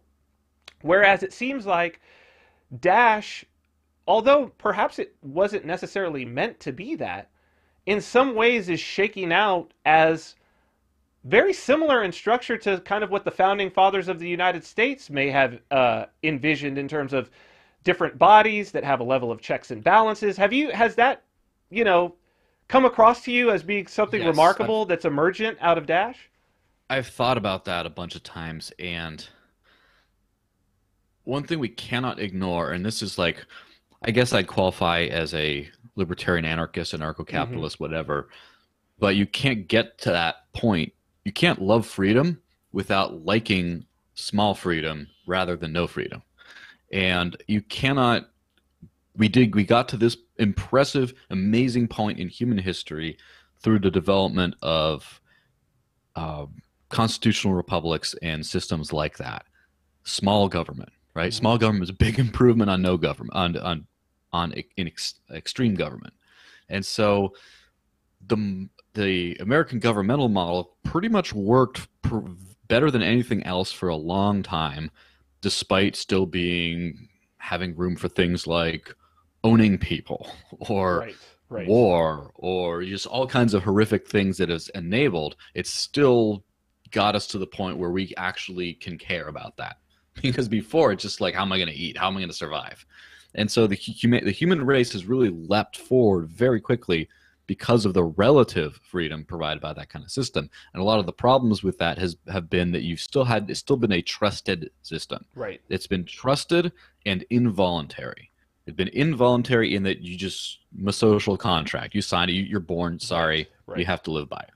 And then there's, it's trusted because laws do not enforce themselves. You have to have people in fancy uniforms go over and hit you over the head with a stick if they aren't enforced, or decide not to, or hit you over the head for a non-law, to enforce a non-law or whatever, however that shakes out. And so decentralized governance is very interesting because it's voluntary governance. No one has to participate in the Dash ecosystem. No one has to use it.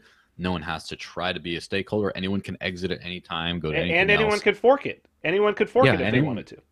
Anyone can just make make Bitcoin Dash. Oh, this is like more true than Satoshi, and it doesn't do all this other nonsense. Someone just fork it, and people have, I don't know how many actual forks of Dash there are. I'm pretty sure PivX was a fork of Dash, although please feel free to correct me if I was wrong. I know it's a similar model, but there have been a bunch of different forks of that main idea, and anyone can do that. And then the other thing is the trustless nature of the governance system, in that if enough masternodes vote 10%, a net 10% vote for a proposal, it will go through. And if a net 10% don't vote for it, it will not go through.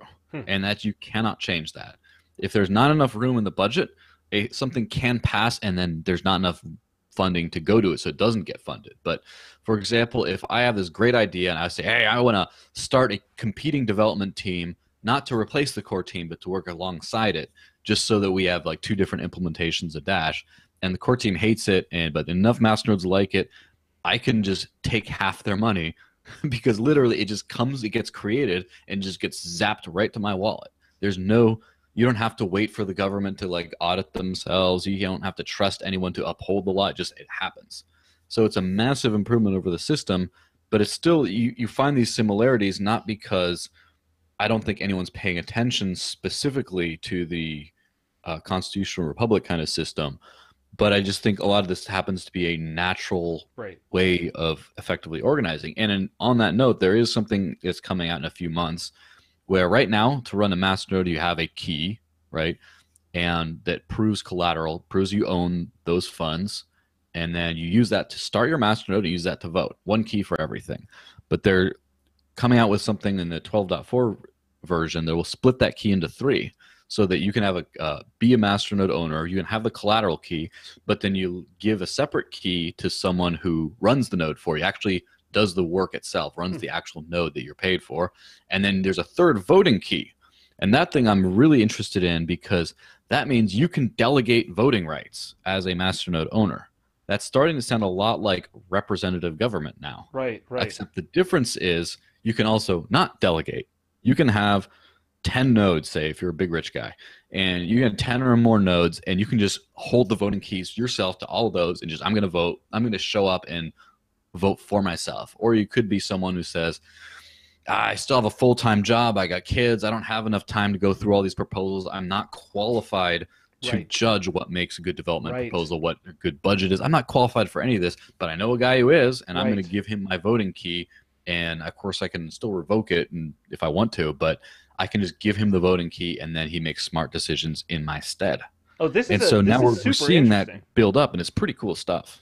I mean, that concept is so interesting, because you could imagine that it potentially opens up a market for individuals who they're like, I'm going to give you my voting key, and I'm going to give you, some percentage of, the reward that comes into me, and what you're going to do on my... You'll be able to do protocol level as well. You don't have to wait for them to pay you. You will be able to split the masternode rewards, just come straight out and split in too. Oh, see, that's so then what you have is you potentially have a market for individuals who all they do is study Dash, study the market, try to figure out study the proposals and try to figure out which one of these is going to move us forward and which one is not, potentially creating computer models, doing this. I have said that it opens up a whole entire space for stakeholders, and it opens up a space for, it's why I find it so fascinating. Now, I'm somebody who I develop close to the metal, and so maybe that's a good place for us to say sort of like where I diverge. I'm fascinated very much by the governance model. And I think that that's an interesting thing, and I think that it's something that makes Dash unique, and I love hearing about it, I love learning about it, and seeing where it goes. However, I don't develop on Dash at the moment, right? I mean, you've seen a few things that I've done, but I haven't put too many things out in the public, although I'm deciding, right? But I like to work close to the metal. And close to the metal, Bitcoin Cash and Dash are almost the same as each other right now. They've got, except for the confirmation times, whereas Dash is 2.5-minute confirmation time, Bitcoin Cash is 10-minute, but they both have 1 Satoshi per byte fees. For the most part, both networks have very good zero confirmation, which is something we were talking about earlier. So merchants can use it even now. So for me, when I look at it, and I've said that those are really the two things: zero conf, the ability for me to feel confident that if I see it on the blockchain, I can let the person walk out with goods. So important for merchants. And at the same time that I can turn around and immediately spend it, even though it's just sitting in the mempool. Both Bitcoin Cash and Dash have that capability close to the metal. So for me, that's when I look at it, I'm like, well, there's only 2 that have that, and that makes Cash. Now, you and I have talked about, and this week, some of the issues were that there are some decisions that some miners could make in the near future, and some decisions that they have announced they're going to make that could affect the zero conf, the ability for merchants to feel confident that Bitcoin Cash received on their point of sale was good to go without any confirmations or instantly. That's worrisome to me, and I expressed it in the first hour of the show. Dash still has zero conf. I know that I did a video. A lot of Dash people came and were like, "You're attacking Dash." Wasn't making a video to attack Dash. Was actually making in the bunch, but whatever. Yeah, I was actually making a video to say, "Hey, Bitcoin Cash, if you go down this route, you might have this problem magnified." It's an outlier issue on block cipher. I don't know. Maybe you said it might have even been changed, but it was an outlier issue. I was just making a demo. Dash is safe. Dash is safe for zero conf. I just want to say that straight up. But what was interesting about the people that came back and said, "Oh, that's not true. You should have mentioned, and perhaps I should have, and perhaps I'll put it in the notes of that video, that Dash is already working on this, because it's not necessarily zero conf that's important to a merchant. What's important to a merchant is that the instant that they can feel confident that the instant they get this, just like with Visa, just like with me handing them cash, that it's going to stay in their account. Can you talk a little bit about, so we know ZeroConf works, but Dash is also doing instant send and some other things. Can you talk a little bit about this functionality that this masternode system also is seeming to enable? Yeah, so instant send, which has been around for about 3 years now, is a system whereby masternodes lock the inputs of a transaction until they've received 5 on-blockchain confirmations. And I mean, it's really just that simple. And if you try to send an instant send transaction, you pay 10 times the fee, which right now is like a penny total. It's like, nothing insane. And those inputs cannot be moved for 5 confirmations. They're locked until you can't then send it on to somewhere else. You can't double spend. It's just completely secure against double spends.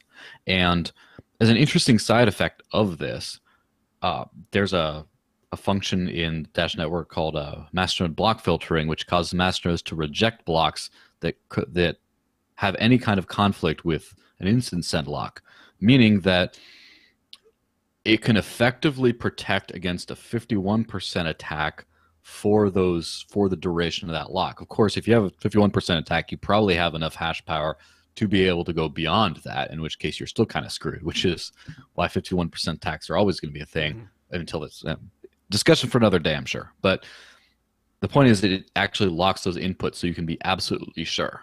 So you don't have to trust. And here we go into the trustlessness of a system. Right now, there's about 2,000 Bitcoin Cash nodes right now. There might be less than that. There might be less, but it's somewhere around that, yeah. Yeah, so when you're sending a zero confirmation transaction on any network, but let's just say Bitcoin Cash for the sake of argument, because a lot of other coins aren't, it's throwing some shade here, but aren't evolved enough to care about ZeroConf, which they should be. But let's just say someone can spin up a whole bunch of extra nodes relatively easily that do not have the strictest forms of querying that the other ones do. And then that all of a sudden makes it even easier. In fact, this is a problem that was been talked about a long time ago. In fact, there's a Bitcoin Talk post from 2010 where you have Satoshi himself just talking about using Bitcoin for a vending machine, for like a snack machine, and then talk about, well, ZeroConf can be secure, can you double spend? And so he's talking about a lot of the ways that Bitcoin Cash has been mitigating the problem.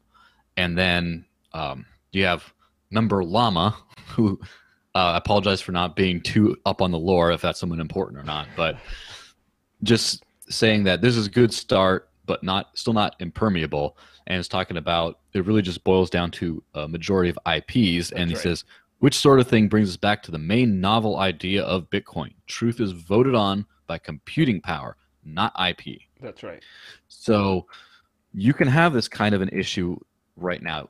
Right now, if you're double spending on the Bitcoin Cash network, you are trusting that there's enough nodes out there that are behaving the right way, and you're trusting that the merchant software is behaving the right way.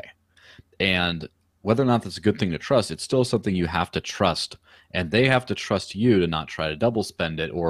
And in saying this, merchant adoption today, this is not really a problem. Right. Not really. I mean, how many times are you going to go up to a merchant and just be like, here, I'm going to buy my sandwich. You're one of the 5 places in town, to be generous, right, that takes Bitcoin Cash.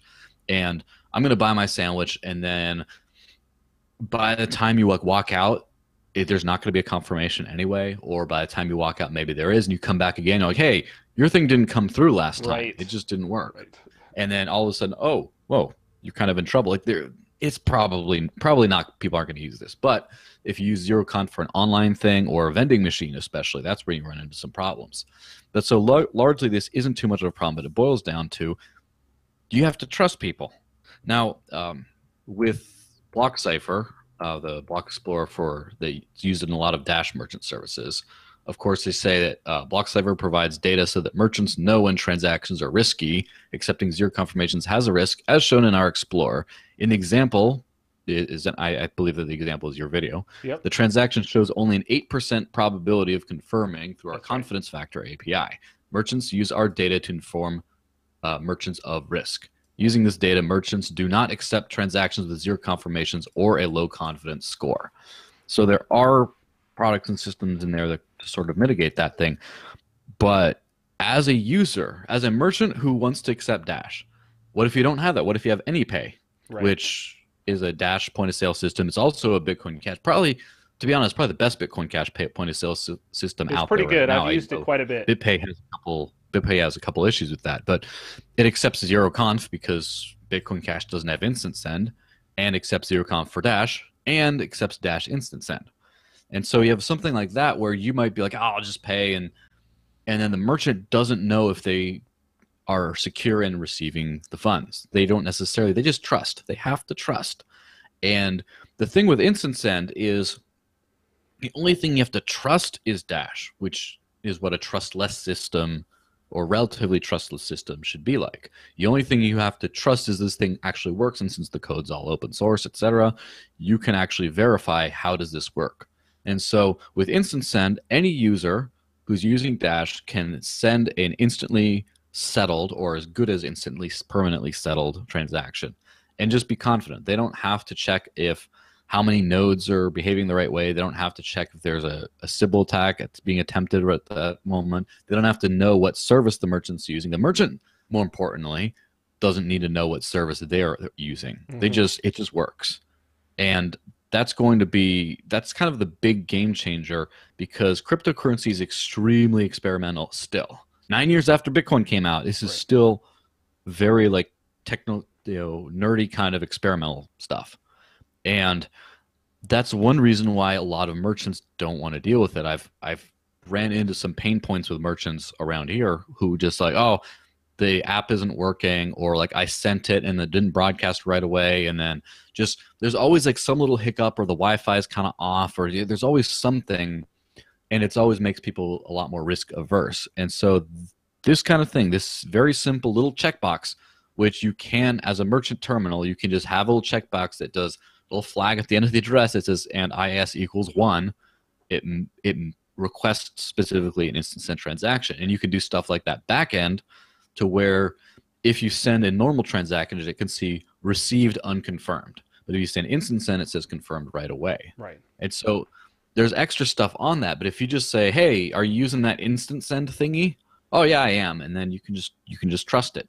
And that goes back to something I wrote about this last Sunday. I wrote about how systems with cryptocurrencies with no governance system aren't entirely trustless. And this includes Bitcoin and includes Bitcoin Cash at this point in time. I don't know how the evolution, still a pretty new project. I don't know how the evolution is going to work long term on this. But basically, with zero conf, you're trusting that the miners won't do something stupid. You're trusting that there will be enough nodes that are strictly querying. You're trusting that there are the right kind of merchant solutions everywhere you go. You're also trusting that the development teams will not become centralized, become taken over by something like Blockstream, won't like hoard the code repository. You're trusting a few things. And of course, it's a little bit of a stretch to call a trustless system trusted, but the problem is, well, running something like Bitcoin or Bitcoin Cash is pretty trustless. But the creation of the code, of course, you had to trust Satoshi did it okay, and then you verified, and then there you go. Now it's a trustless system. But every time there's some kind of modification to that, you have to kind of trust the people to do that. And now, if you have an actual governance model of some kind, that you can have a say in this whole thing. You're not like, oh, I love how Cointext works. It's just great, and ZeroConf works great, and all of a sudden they're like, oh, well, there might be room in some of the blocks for, does transactions with zero fees, and all of a sudden that might cause a massive double spend risk. And or someone just spun up an extra 1,000, 2,000 nodes, 3,000 nodes, and is just attacking the network now, or rather is just making it easier to double spend, or some merchant solution becomes wildly popular that does not use strict querying methods. And now all of a sudden you kind of have a little bit of a trust problem. So this, I mean, I think that this is an issue that it's important to me. clearly. I mean, it's something that is my business is built on, and as I start rolling out these merchant solutions, which we're doing this year, it's going to be very important. I'd love to have you back on.